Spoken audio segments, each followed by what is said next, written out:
যেখানে ব্যথা পেয়েছো সেখানে বিকালে একবার সকালে একবার লাগাবে।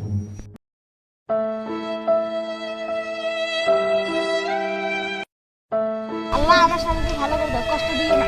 2000 years later. ডাক্তারের কাছে 2 দিন হইছে, পায়ে আছে ফ্র্যাকচার, হাতে আছে বল, পায়ে আছে ফ্র্যাকচার, হাতে আছে বল। চল ডাক্তারের মেয়ে। ডাক্তার কি হলো? ভ্যালি দিচ্ছেন কেন? ডাক্তার বাবু, তোমার ওষুধে কাজ হয় না। কেমন ভাবে লাগেছে?